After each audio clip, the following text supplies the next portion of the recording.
Well, we want to talk about this kitten from heaven. You ever heard about the cat from heaven? Nope. Dwight Nelson recently told a true story about the pastor of his church. He had a kitten that climbed up a tree in his backyard and then was afraid to come down. The pastor coaxed and offered warm milk and etc. The kitty would not come down. The tree was not sturdy enough to climb, so the pastor decided that if he would tie a rope to his car and pulled it until the tree bent down, he could then reach up and get the kitten. That's what he did, all the while checking his progress to the car.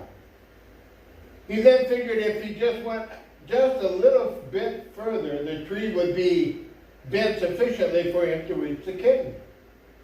But as he moved the car a little further forward, the rope broke.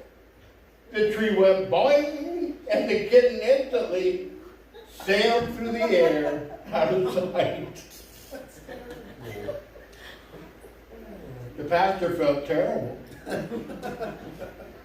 He walked all over the neighborhood asking people if they'd seen a little kitten.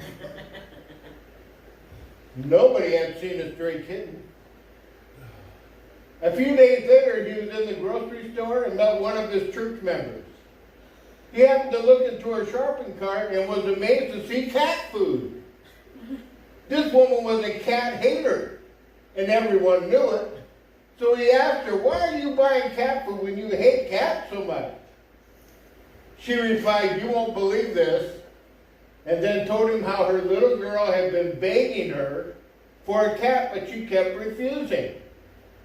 Then a few days before the child had begged again, so the mom finally told her little girl, "Well, if God gives you a cat, I'll let you keep it."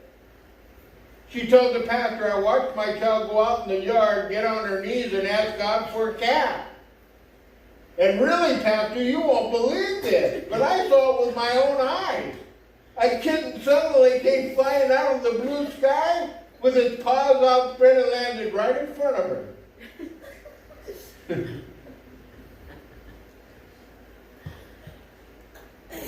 What have you been praying for?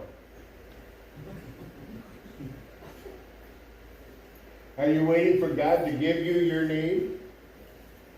Have you decided what your need is before God has blessed you?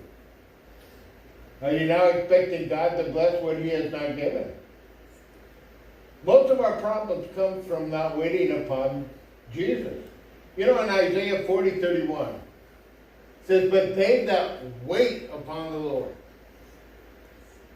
what happens? "Shall renew their strength. They shall mount up with wings as eagles. They shall run and not be weary. They shall walk and not faint." And in Isaiah 25:9, "And it shall be said in that day, Lo, this is our God. We have waited for Him.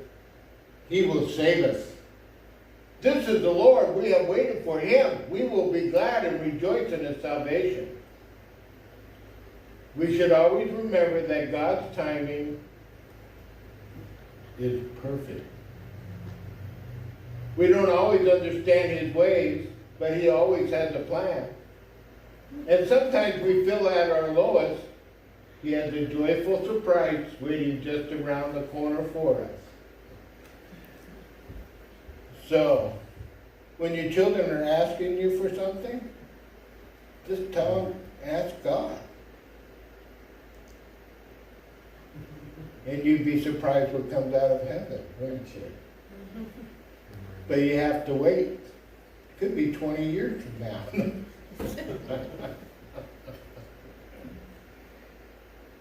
I remember always wanting to pray and ask God for something, and I was always never getting it when I wanted it, and always kind of didn't think God ever answered prayer. But God always answers prayer. But it's always in His time. That's why in the scriptures it says, wait. You need to wait upon the Lord.